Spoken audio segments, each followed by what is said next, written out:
Bonjour, je vous présente aujourd'hui l'analyse technique de Veolia, tradable à partir de la plateforme de CMC Markets. Alors avant de commencer, je précise que cette analyse technique se fait en unité hebdomadaire, c'est-à-dire que chaque bougie correspond à une semaine de cotation et qu'il ne s'agit que d'une analyse technique qui ne tient pas compte des fondamentaux qui pourtant doivent l'emporter dans la décision d'acheter ou de vendre une action. Alors on va commencer par une analyse de type d'eau.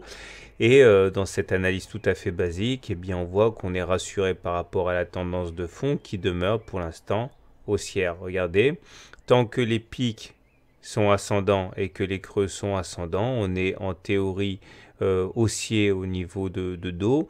Et bien sûr, il en serait différemment si c'était l'inverse, c'est-à-dire si les pics et les creux étaient descendants, comme c'était le cas là.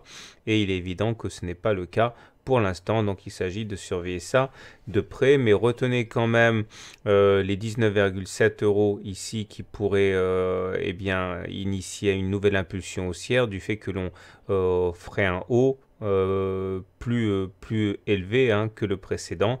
Inversement, si on devait basculer en dessous de 17,7 euros, on risquerait d'initier une tendance baissière pour un moment puisqu'on se retrouverait avec des pics descendants et des creux descendants, ce qui encore une fois n'est pas le cas pour l'instant.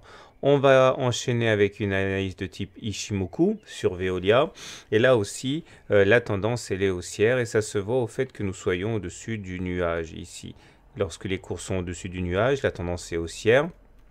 Et les trois courbes Tenkan, Kijun et nuage eh bien, jouent un rôle de support. Regardez ici, chaque fois qu'on est venu titiller la Kijun ou la Tenkan ou le nuage, eh bien on a réussi à rebondir. C'est particulièrement flagrant depuis quelques mois avec la Tenkan qui sert systématiquement de support lors des attaques baissières.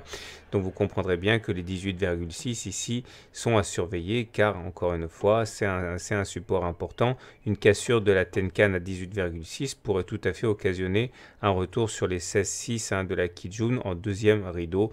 Mais en tout état de cause, tant qu'on ne passe pas en dessous du nuage, on est en tendance haussière. Surveillez également cette horizontale ici aux alentours de 19,5.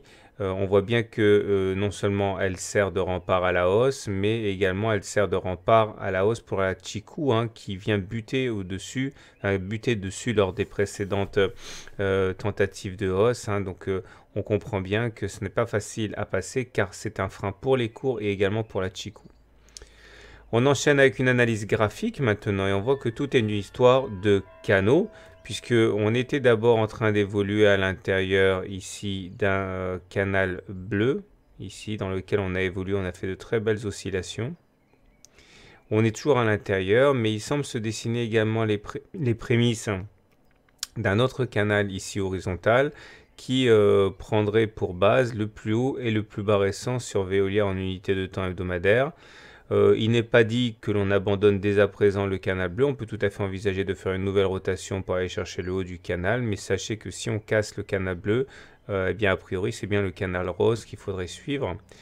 Et également, regardez l'importance de mener une analyse de type Fibonacci, puisqu'on voit bien que si on prend toute la période de hausse que l'on a eue depuis octobre, septembre même, on voit que suite à cette hausse assez marquée, il était normal d'opérer une consolidation, un retracement. Comme d'habitude, on est venu prendre appui sur le niveau de Fibonacci des 23,6%, niveau à partir duquel on a rebondi. Et donc ça montre bien l'importance des 17,7 par là comme élément déterminant pour cadrer les cours. On va terminer avec une analyse purement technique maintenant avec les indicateurs techniques et c'est peut-être là que le bas blesse puisqu'on voit que la pression est toujours haussière mais elle s'affaiblit. Regardez le MACD. Ça, c'est le MACD, ça, c'est son signal. Le MACD est toujours au-dessus de son signal. Ça veut dire que la pression, la tendance est toujours haussière au regard de cet indicateur. Ça a été ici le point déterminant puisque le MACD est passé au-dessus de son signal. On voit bien comme c'était une façon claire d'anticiper la hausse. Mais il ne faudrait pas croiser à la baisse comme on s'apprête peut-être à le faire ici, mais ce n'est pas fait parce qu'en cas de croisement, vous voyez que les cours sont dans une situation de vulnérabilité au moins passagère. Donc il faudrait faire attention et surveiller. Mettez bien le MACD sur vos graphiques. Le momentum donne un message qui est relativement positif puisque nous sommes toujours au-dessus de 0. Donc la tendance est positive, mais on voit que la pression haussière eh bien, ça me nuise, hein, puisque le momentum est de moins en moins haut. Là aussi, il ne faudrait pas passer en dessous de 0, parce que ça nous donnerait un signal de fébrilité de la valeur, comme ça s'est produit ici, ou encore ici, même si là, ça a duré très peu de temps. Le stochastique, quant à lui, est au-dessus de 80, donc dans la zone de surachat, une zone où on est relativement tranquille. Voilà, donc si on fait le bilan, la tendance est globalement haussière, tant en théorie de Do que de Ishimoku. La configuration graphique est à la consolidation, et on peut déplorer quand même un dynamisme, une pression qui se relâche au niveau des indicateurs techniques. Le prochain support est à 19,7, après niveau à partir duquel eh bien, on risque d'avoir une accélération haussière. Et le précédent creux étant à 17,7, c'est le niveau en dessous duquel une accélération baissière serait à craindre.